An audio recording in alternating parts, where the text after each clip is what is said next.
नमस्कार दोस्तों, competition academy के यूट्यूब पोर्टल पे आपका स्वागत है।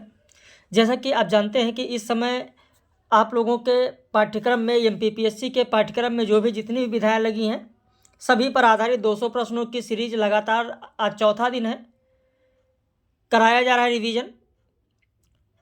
आशा करते हैं कि आप सभी लोग रिवीजन कर रहे होंगे और अच्छे से रिवीजन चल रहा होगा, क्योंकि 3 मार्च को आपकी परीक्षा है। अब बहुत ज़्यादा समय नहीं बचा हुआ है, इसीलिए 200-200 प्रश्नों की सीरीज से 50-50 का जो सेट होता है वो रिवीजन कराया जा रहा है। अभी आज जो प्रश्न आपको मिलेगा, जिसमें इस वीडियो में जिसकी हम लोग बात करेंगे, वो होगा बघेली साहित्य पर आधारित प्रश्न, घनानंद पर आधारित प्रश्न और आपके पाठ्यक्रम में जो उपन्यास लगे हैं उन चारों उपन्यासों पर आधारित प्रश्न है। इकाई 9 में जो कविताएं हैं उनमें कुछ कविताओं पर आधारित प्रश्न है। तो 200 प्रश्नों की बात यहाँ पर हम लोग करेंगे। अगर आप चैनल पर नए हैं, पहली बार देख रहे हैं, तो चैनल को ज़रूर सब्सक्राइब कर लीजिए। यूट्यूब पर जाकर द गुरु एकेडमी सर्च कर लीजिए। उस हमारे चैनल पर भी, द गुरु एकेडमी पर भी आपको बहुत सारे वीडियो पब्लिश वहाँ पर भी मिल जाएंगे। तो जो वीडियो पब्लिश है, कम से कम उसका लाभ तो आप ले ही सकते हैं। और इस वीडियो को ज़्यादा से ज़्यादा शेयर करिए, ताकि और भी जो साहित्य के अभ्यर्थी हैं उनको भी इसका लाभ मिल सके।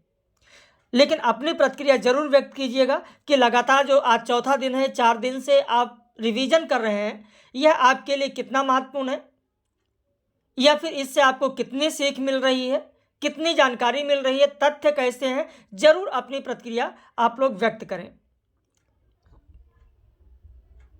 और अगर आपको पीडीएफ चाहिए, आप नए हैं, आज पहले दिन देख रहे हैं, तो आप हमारे इस नंबर पर, नंबर नोट कर लीजिए या स्क्रीनशॉट ले लीजिए, इस नंबर पर अपना नाम लिखकर आप व्हाट्सएप कर दीजिए, तो आज की पीडीएफ भी मिल जाएगी। और जो 3 दिन और इससे पहले कराया गया, वह भी पीडीएफ वीडियो सहित आपके पास भेज दी जाएगी। लेकिन हाँ, ये ध्यान रहे कि पीडीएफ में उत्तर नहीं होगा। उत्तर के लिए ऐसे ही जो वीडियो दिए गए हैं, उन चारों वीडियो को आपको देखना होगा। तो चलिए शुरू करते हैं आज के इस महत्वपूर्ण 200 प्रश्नों की सीरीज को। आशा करते हैं कि आपने नंबर जरूर लिख लिया होगा या स्क्रीनशॉट ले लिया होगा वीडियो को रोककर। तो सबसे पहले आपके पाठ्यक्रम में जो उपन्यास लगे हैं उन उपन्यासों की बात करेंगे। मानस का हंस उपन्यास के पात्र कौन हैं? मोहिनी, रत्नावली, रामकली।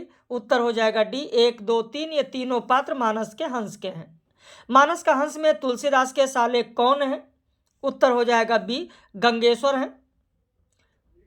पूरा उपन्यास पढ़ाया जा चुका, पूरा विस्तृत पढ़ाया गया है। यहाँ सिर्फ और सिर्फ रिवीजन के पॉइंट ऑफ व्यू से आपको दिया जा रहा है, इसलिए डिटेल नहीं चल रहे हम लोग।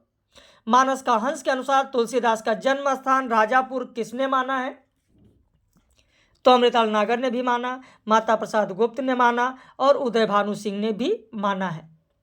गोस्वामी जी का जीवन चरित्र किसने नहीं लिखा है? 3 लोगों ने इसमें से गोस्वामी जी का जीवन चरित्र लिखा है। कौन है जिन्होंने नहीं लिखा है?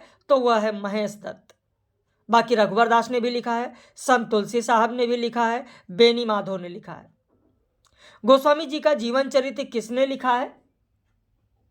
आपका उत्तर हो जाएगा कृष्णदत्त मिश्र ने लिखा है और अविनाश राय ने लिखा है। 5 का उत्तर आपका ए हो जाएगा।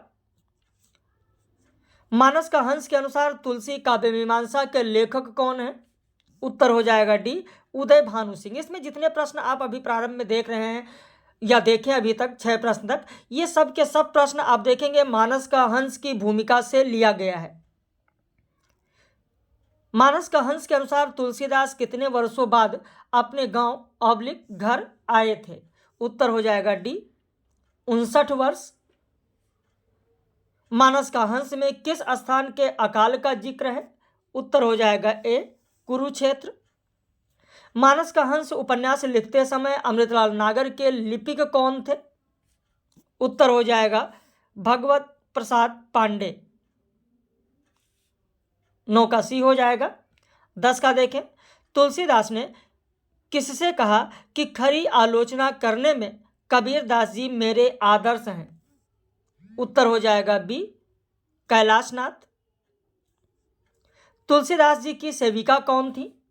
उत्तर हो जाएगा सी, रामकली।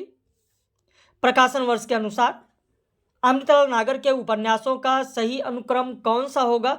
तो ये सही क्रम से ही दिया गया। पहले मानस का हंस होगा, फिर नाच्यो बहुत गोपाल होगा, उसके बाद खंजन नयन होगा और फिर अंत में बिखरे तिनके होगा।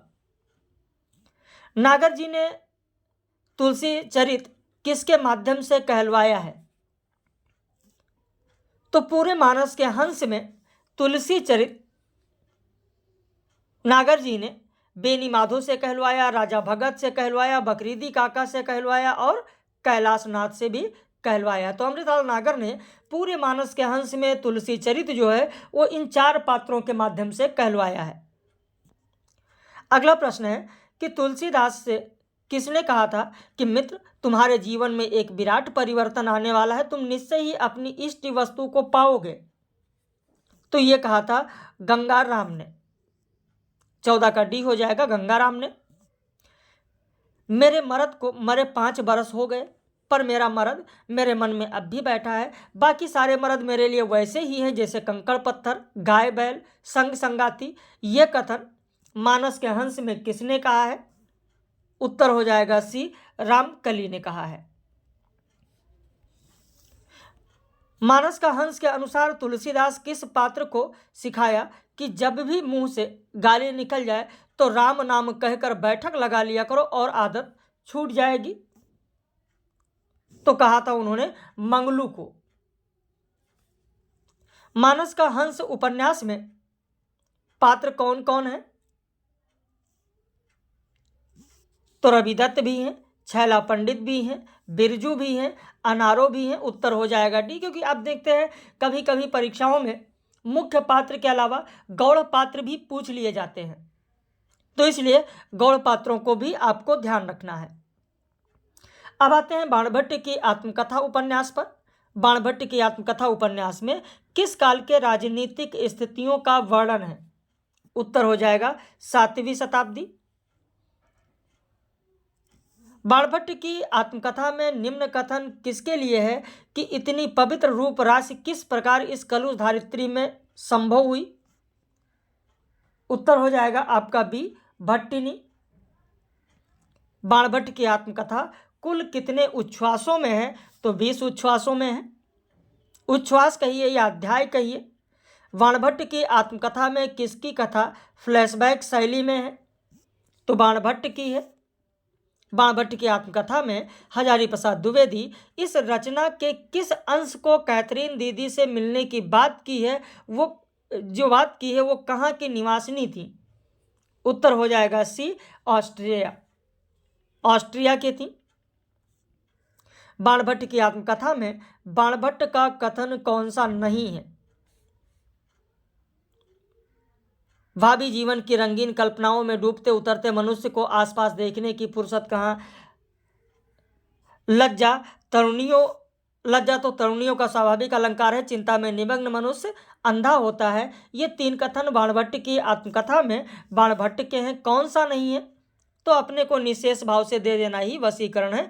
ये बाणभट्ट का कथन नहीं है। बाणभट्ट की आत्मकथा में बाणभट्ट का संबंध किससे था?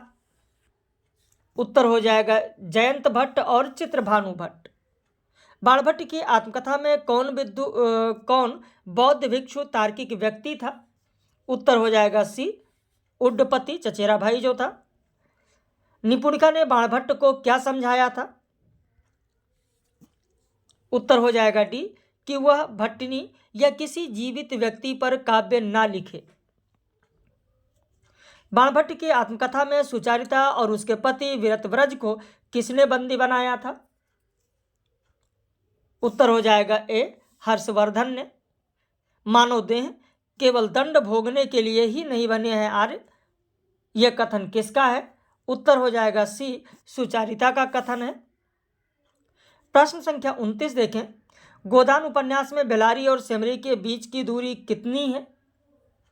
उत्तर हो जाएगा 5 मील। गोदान उपन्यास में होरी के पास कितने बीघे की जमीन रहती है? उत्तर हो जाएगा 5 बीघे की जमीन। गोदान उपन्यास में धनिया का विवाह होरी से किस वर्ष की आयु में हुआ था? उत्तर हो जाएगा 16 वर्ष। गोदान उपन्यास में धनिया के कुल कितने संतानें हुई थी? उत्तर हो जाएगा सी, कुल 6 संतानें हुई थी। अगला प्रश्न है, होरी की गाय सुंदरिया के होने वाले बछड़े का क्या नाम सोचा गया था? उत्तर हो जाएगा बी मटरू। गोदान उपन्यास में भोला की संतानें कौन है? तो झुनिया भी है, कामता भी है, जंगी भी है। उत्तर हो जाएगा डी 1, 2, 3। धनिया का पति और उसके भाई यानी देवर कौन कौन है? तो यहां पर उत्तर हो जाएगा हीरा भी उसका देवर है, शोभा भी है, होरी भी है। उत्तर हो जाएगा आपका डी 1, 2, 3। डी हो जाएगा। अगला प्रश्न है कि गोबर से किसने कहा कि बेटा मैंने इस जमीन के मोह से पाप की गठरी सिर पर ला दी है? उत्तर हो जाएगा यहां पर डी होरी ने कहा है। जिसे पेट की रोटी मैसर नहीं उसके लिए मर्यादा और इज्जत सब ढोंग है, किसने कहा है? उत्तर हो जाएगा बी गोबर का कथन है। गोदान उपन्यास में होरी को एक धौरी गाय किसने भिजवाया था कि मंगल के दूध का प्रबंध हो जाएगा? तो रूपा ने भिजवाया था। रामू किसका पुत्र था? उत्तर हो जाएगा डी सिलिया का पुत्र था। जैसे मंगल गोबर का पुत्र था ऐसे ही रामू सिलिया का पुत्र था। गोदान उपन्यास में मेहता द्वारा प्रयुक्त मूसलो ढोल बजाना का अर्थ क्या होगा? उत्तर हो जाएगा ए पुकार पुकार कर किसी बात का प्रचार करते फिरना, यह होगा मूसलो ढोल बजाना। प्रश्न संख्या 41 देखें, हम स्त्रियां भोग विलास की चीजें हैं ही, तेरा कोई दोख नहीं। यह कथन गोदान उपन्यास में किसका है? तो मीनाक्षी का है। जैनेन्द्र कुमार के त्यागपत्र उपन्यास से पूर्व प्रकाशित उपन्यास कौन कौन से हैं?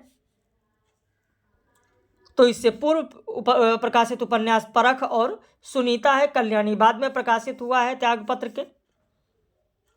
जैनेन्द्र का 1985 में प्रकाशित उपन्यास कौन सा है? उत्तर हो जाएगा सी दशार्क। जैनेन्द्र का आत्मकथात्मक शैली में लिखा गया उपन्यास कौन सा होगा? उत्तर हो जाएगा व्यतीत और जयवर्धन। कट्टो गरिमा बिहारी किस उपन्यास के पात्र हैं? आत्मकथात्मक शैली है सुखदा और व्यतीत। सुखदा और व्यतीत 1 और 2 होगा, जयवर्धन नहीं।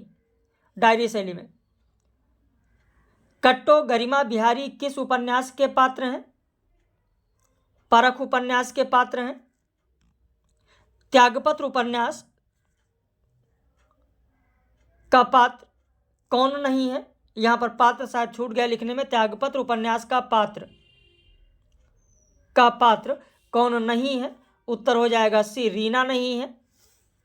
रीना नहीं है। अगला प्रश्न है, त्यागपत्र उपन्यास का प्रारंभ किसके त्यागपत्र से होता है? तो एम दयाल। प्रारंभ में एम दयाल के त्यागपत्र से ही यह उपन्यास शुरू होता है। त्यागपत्र उपन्यास की कथा किसके द्वारा सुनाया जाता है? उत्तर हो जाएगा बी प्रमोद के द्वारा। त्यागपत्र उपन्यास में प्रमोद के पिता कितने भाई थे? उत्तर हो जाएगा 2 भाई थे। त्यागपत्र उपन्यास में मृणाल की कौन थी शीला? उत्तर हो जाएगा सी सहेली थी। तो इस तरीके से यहाँ पर आपने पहले सेट में 50 प्रश्न देखा। मैंने कहा था कि आप लोग अपनी प्रतिक्रिया जरूर व्यक्त कीजिएगा कि जो प्रश्न दिए जा रहे हैं, जो आपको रिवीजन कराया जा रहा है, पब्लिश किया जा रहा है वीडियो, इसमें से जो तथ्य दिए जा रहे हैं वो कितना आपके समझ में आ रहा है, अपनी प्रतिक्रिया जरूर व्यक्त कीजिएगा।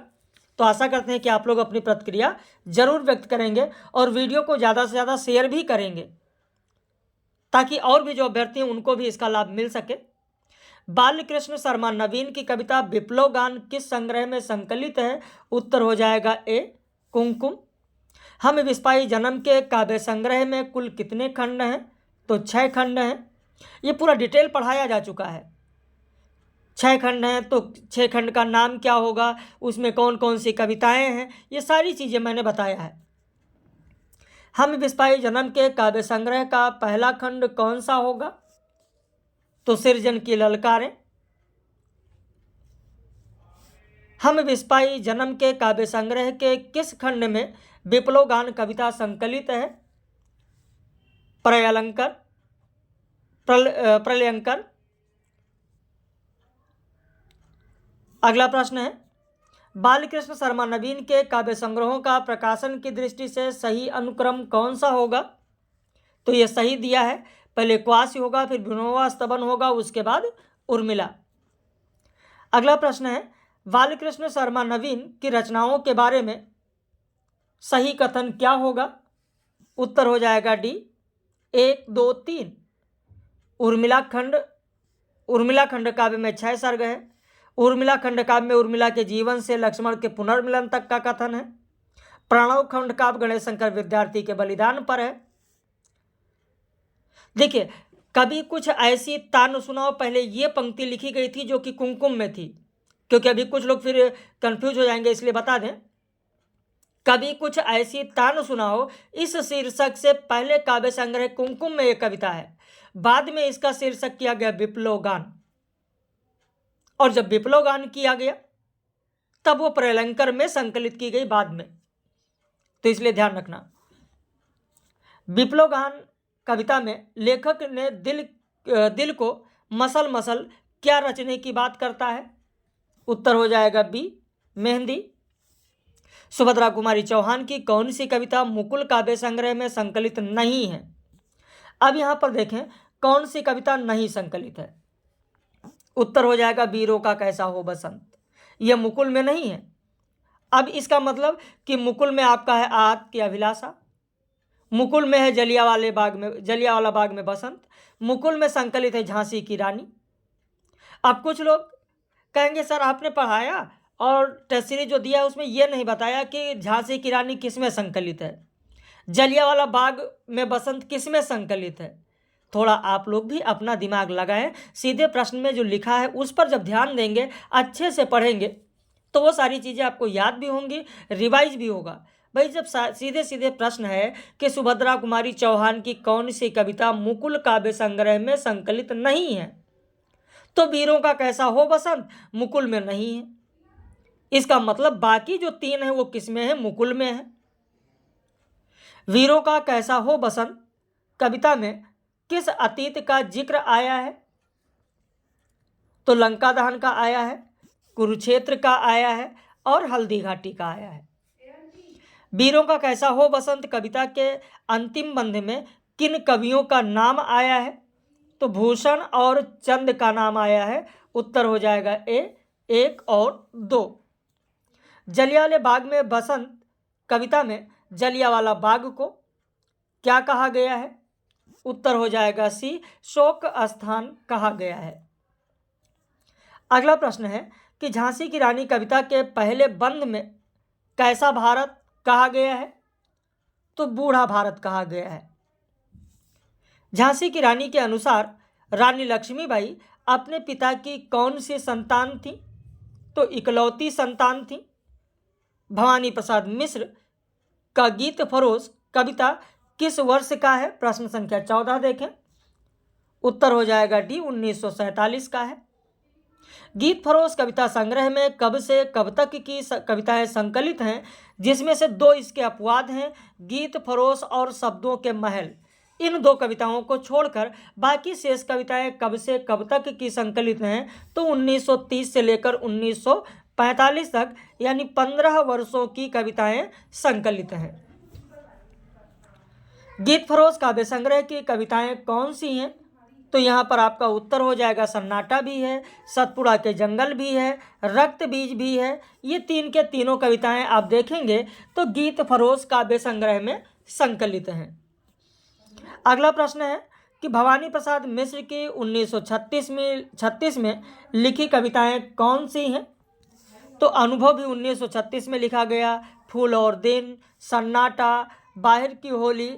तो ये हो जाएगा आपका डी 1, 2, 3, 4। ये चारों कविताएं 1936 में लिखी गई हैं। भवानी प्रसाद मिश्र की कविता सतपुड़ा के जंगल का लेखन समय क्या है? आपका उत्तर हो जाएगा सी 1939 में। भवानी प्रसाद मिश्र की कविता सतपुड़ा के जंगल के शब्दों का सही अनुक्रम क्या होगा? सड़े पत्ते, हरे पत्ते, जले पत्ते, गले पत्ते। तो आपका उत्तर हो जाएगा सी। पहले होगा आपका सड़े पत्ते, गले पत्ते, हरे पत्ते और अंत में जले पत्ते। सतपुड़ा के जंगल को कष्ट से ये सने जंगल क्यों कहा गया है? तो इसलिए कहा गया क्योंकि इसमें मकड़ियाँ और मच्छर कष्ट देते हैं। कोई व्याख्या नहीं पूछी जा रही है, सिर्फ और सिर्फ पंक्तियां अगर आपको ध्यान है तो ऐसे प्रश्न बहुत आराम से आप हल कर सकते हैं। सतपुड़ा के जंगल कविता में गोंड जनजाति रहती है, मुर्गे और तीतर पाले हैं। मुर्गे और तीतर का जिक्र कविता में कितनी बार आया है? उत्तर हो जाएगा बी, 2 बार आया है। कितने मुर्गे कितने तीतर ये नहीं पूछा गया, कितने मुर्गे कितने तीतर, तो 4 मुर्गे 4 तीतर। लेकिन कितनी बार यह पंक्ति आई है? तो 2 बार आई है। सतपुड़ा के जंगल कविता वर्ष 1939 में के किस माह में लिखा गया? उत्तर हो जाएगा बी, अगस्त माह में लिखा गया।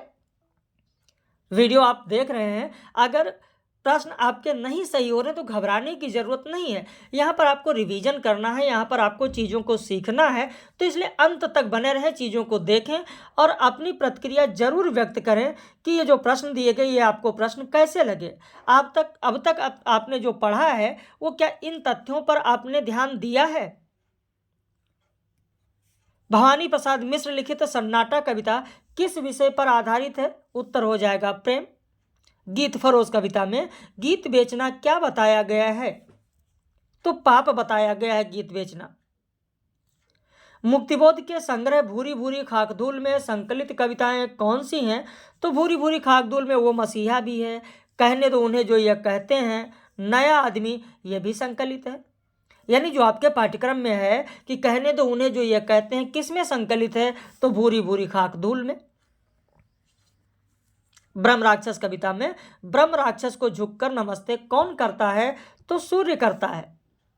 ऐसा लगता है उस ब्रह्म राक्षस को कि सूर्य उसको झुककर नमस्ते कर रहा है।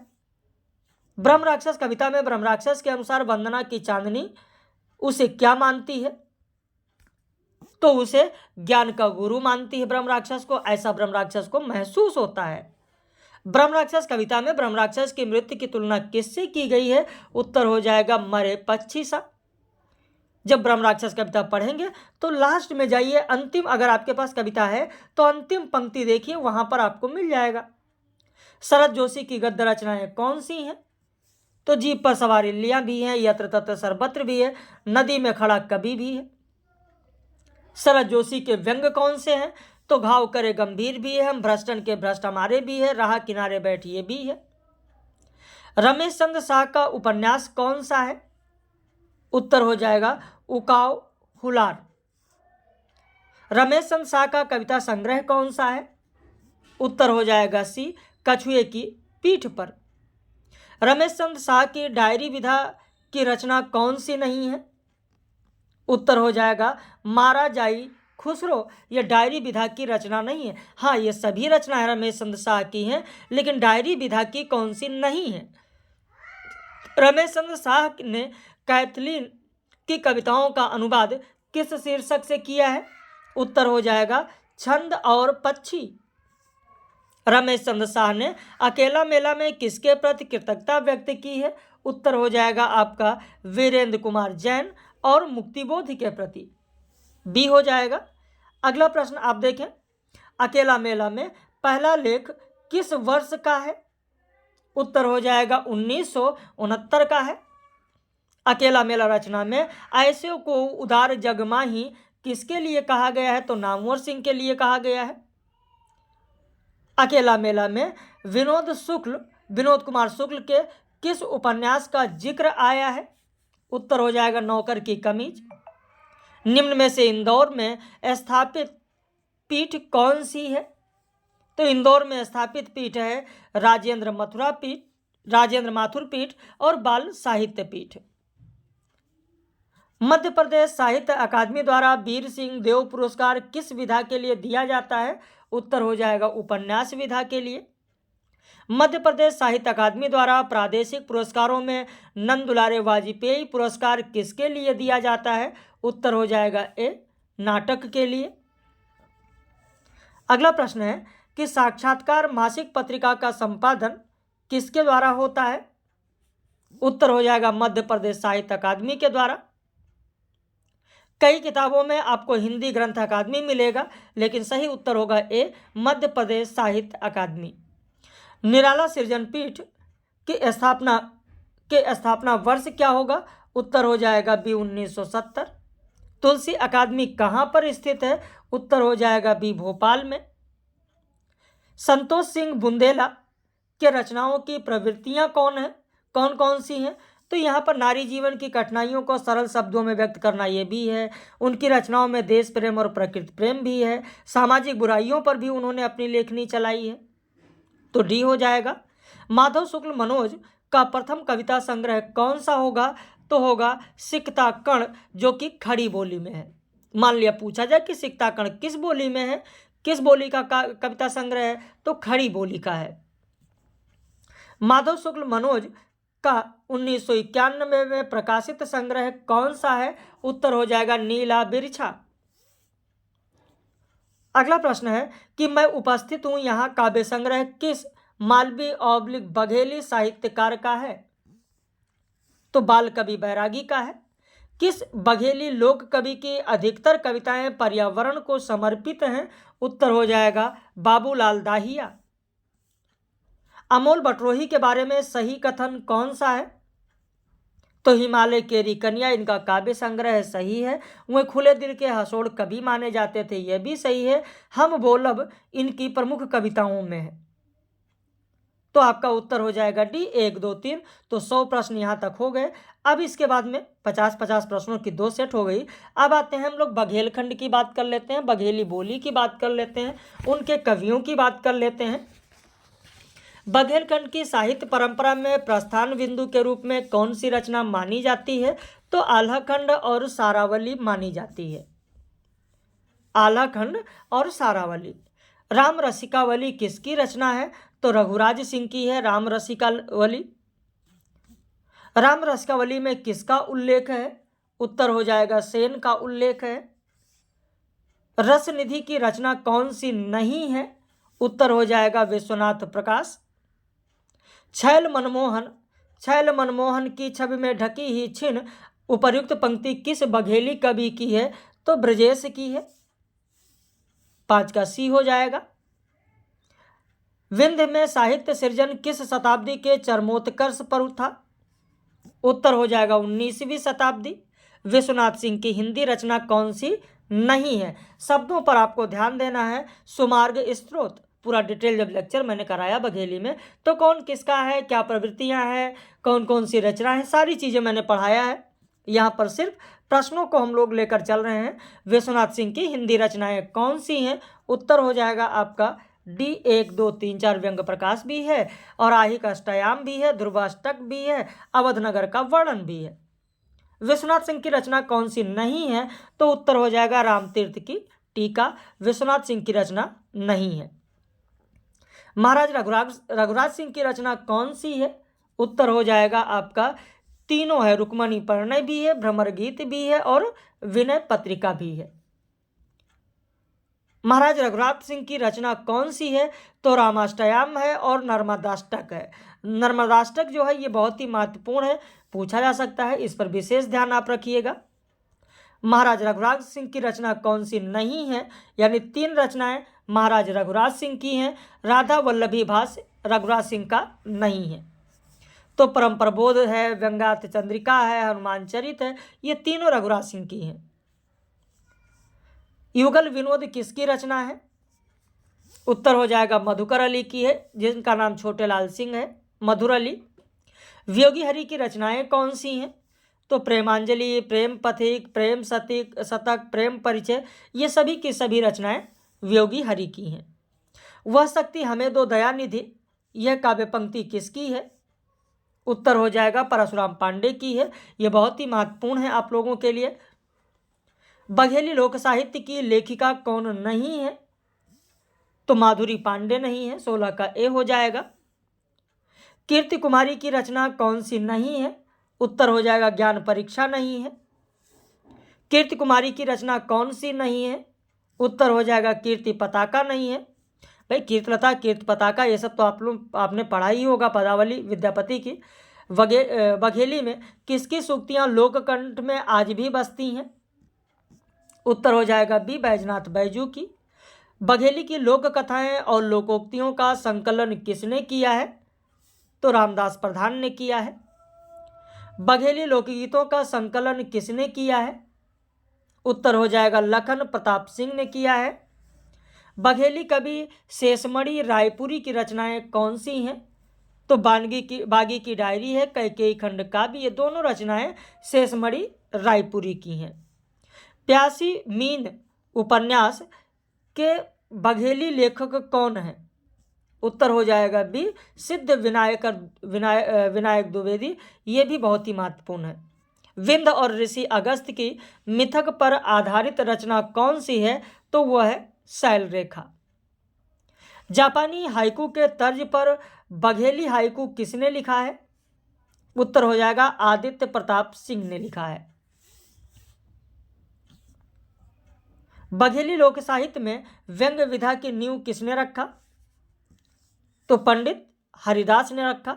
बघेली की प्रसिद्ध कहानी संग्रह न्योतारी किसका है? तो सैफुद्दीन सिद्दीकी का न्योतारी, ये भी आपके लिए बहुत ही महत्वपूर्ण है। बघेली काव्य संग्रह, देखिए वैसे महत्वपूर्ण तो सभी हैं, सिलेक्टेड चीजें ही आप लोगों को यहां पर दी गई हैं। बघेली काव्य संग्रह बघेली में माटी की महक किसका है? तो उत्तर हो जाएगा रामदास पयासी का। गोमती प्रसाद विकल की रचनाएं कौन सी हैं? तो पितृ ऋण और सेलार का पानी, ये दोनों रचनाएं गोमती प्रसाद विकल की हैं। हाइकू के जनक, बघेली में हाइकू के जनक जो आदित्य प्रताप हैं, उनकी रचना कौन सी नहीं है? उत्तर हो जाएगा बी, कुरुक्षेत्र का नेपथ्य, ये आदित्य प्रताप की नहीं है। बाकी रचना की आग है, माचिस की आंख है, सरसों की किताब है। बघेली के किस सशक्त कवि की कविताएं दिनमान, सारिका, नवनीत जैसी पत्रिकाओं में छपती थी? तो वह है कालिका प्रसाद त्रिपाठी। अमोल बटरोही की कविता कौन सी नहीं है? उत्तर हो जाएगा डी, चाउर का भात। चाउर का भात, ये सब लाइव क्लास में आप लोगों को पढ़ाया गया है। हिमालय की कमियां है, इसको ध्यान रखना, अच्छे वट रखना, आंखें फिराए हाँ, ये सब अमोल बटरोही की है। कौन सी नहीं है? तो चाउर का भात नहीं है। निम्न में से बघेली काव्य संग्रह का बेमेल जोड़ा कौन सा होगा? तो यहाँ पर आपका उत्तर हो जाएगा सोन ढिमरा अमोल बटरोही, यही बेमेल होगा। बाकी पद 25 राम लखन का है, हम तोहार बिरवा कैलाश तिवारी का है, संध्यावती भागवत प्रसाद पाठक का है। विंध्य केर माटी रचना के रचनाकार कौन है? तो बाबूलाल दाहिया है, बाबूलाल दाहिया। बघेली नाटक इसमें से कौन सा योगेश त्रिपाठी का है?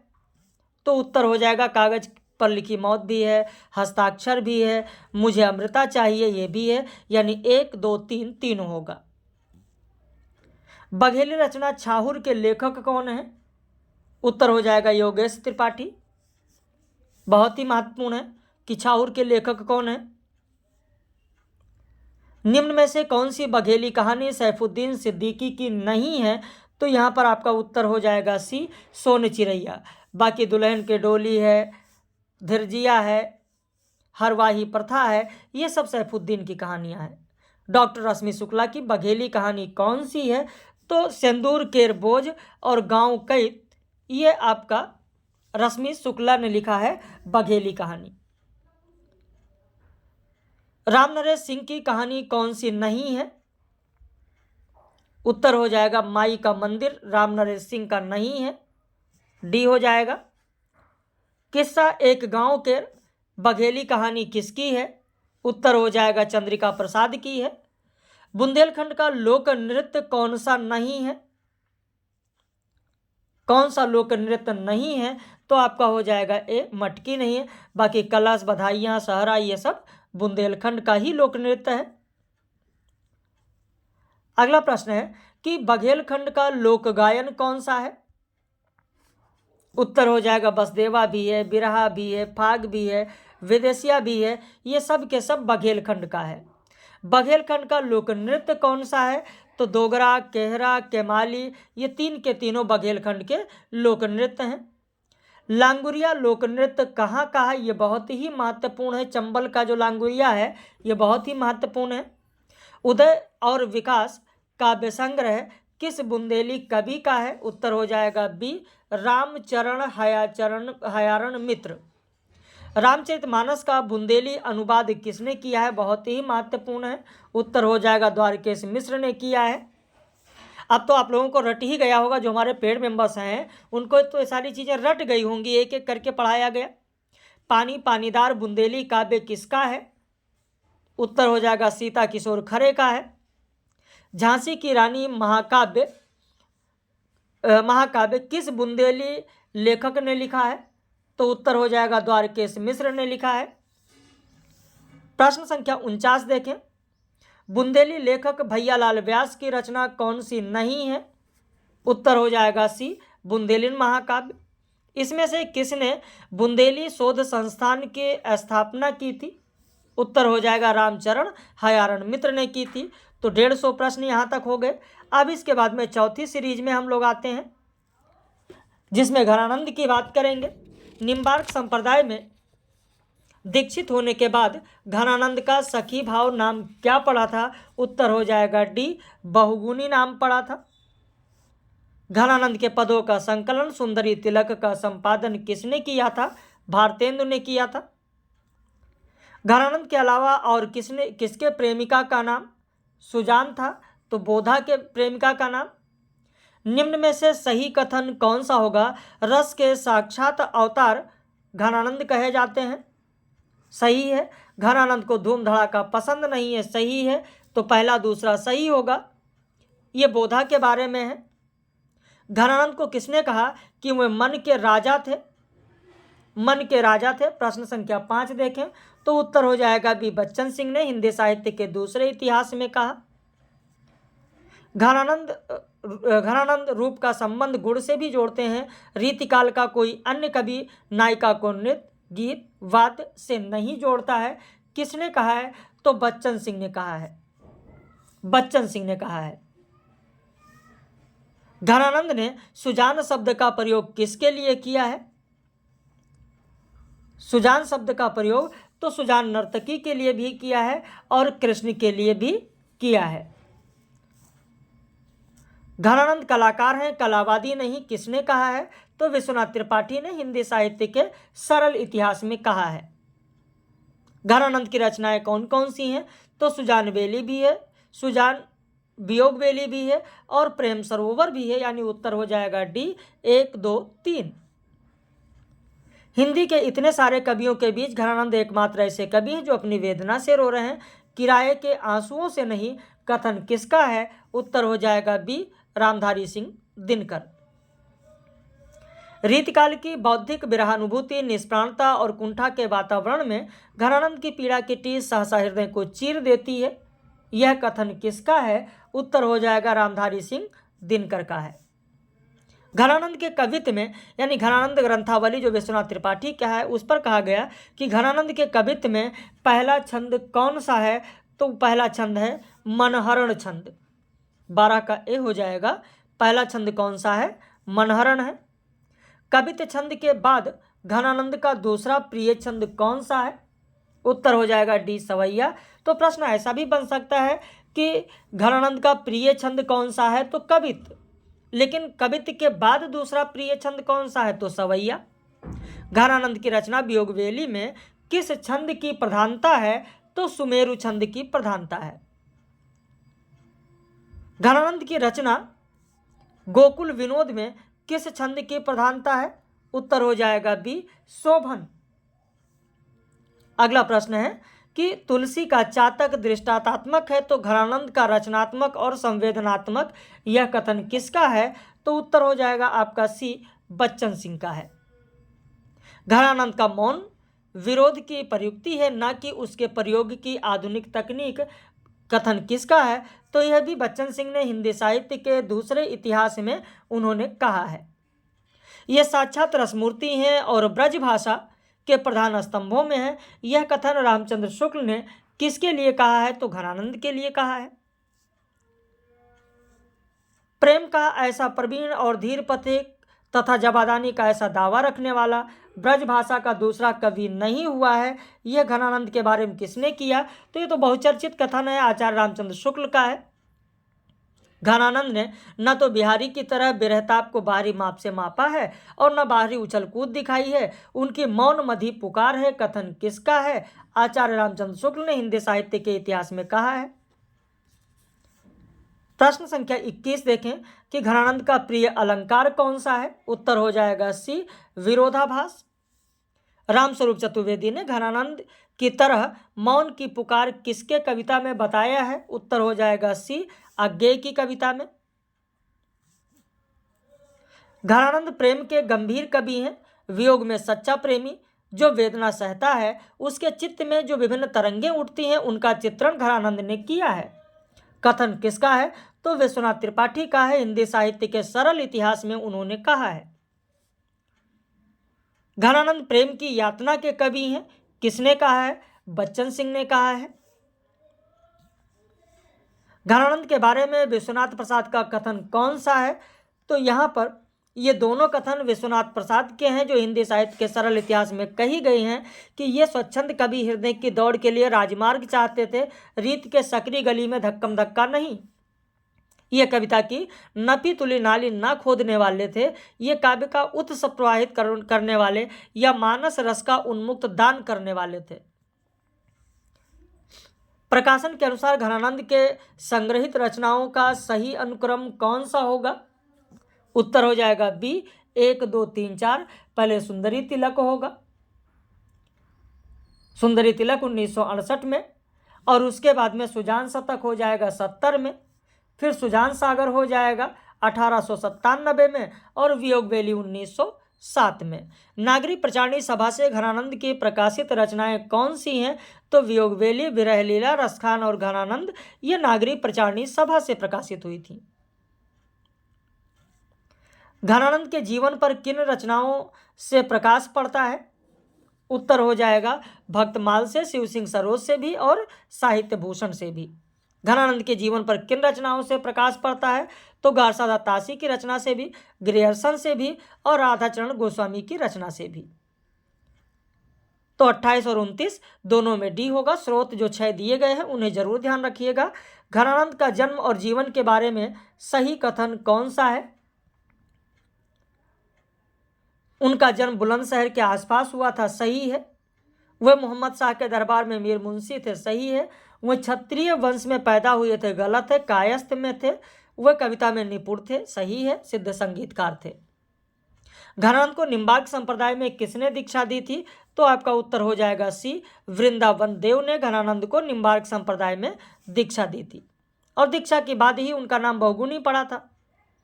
लाजन लपेट चितवन भेद भरी लसत ललित लोल चक चित्रा तिरछानी में, यह पद नायिका के किस अंग के वर्णन में कहा गया है? उत्तर हो जाएगा आपका सी, आंख। घनानंद ने कवित्व में कृष्ण के प्रति प्रेम किन रूपों से प्रकट किया है? तो बिरहनी रूप भी है, पपीहा रूप भी है और सखी रूप भी है। घनानंद के प्रेम के बारे में सही कथन कौन सा है? इनके प्रेम में स्वार्थ की भावना नहीं है, सही है। इनमें अलौकिक प्रेम की व्यंजना है, सही है। इन्होंने विरह के उद्दीपन रूप में प्रकृति का चित्रण किया है, यह भी सही है। इनके प्रेम में संयोग और वियोग दोनों की स्थिति है, यह भी सही है। यानी उत्तर होगा डी, 1 2 3 4। घनानंद की पंक्तियां कौन सी हैं? उत्तर हो जाएगा डी, 1 2 3। अति सुधो सने को मारक बहुत बार पूछा गया। लोग हैं लागे कवित बनावत बहुत बार पूछा गया। पहचाने हरि कौन मोसो से अनपहचान को, ये भी बहुत पूछा गया।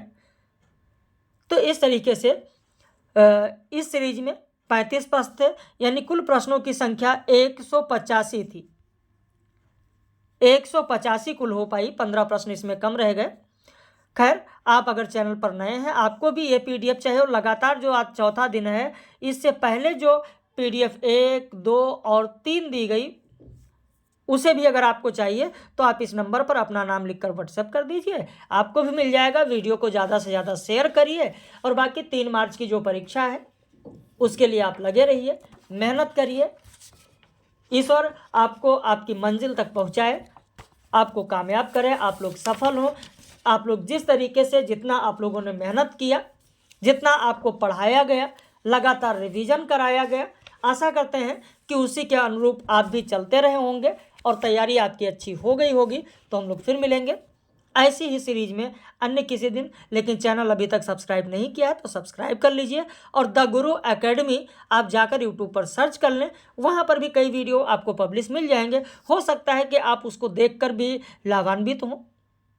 और वैसे मैं तो पूरा प्रयास करता हूँ कि जो भी वीडियो पब्लिश किया जाए, जो भी लोगों के लिए दिया जाए, वो उनके लिए अच्छा हो, अच्छे कंटेंट हो, ताकि लोग अगर अपना समय दे रहे हैं, वीडियो को देख रहे हैं, तो उससे वो लाभान्वित हों।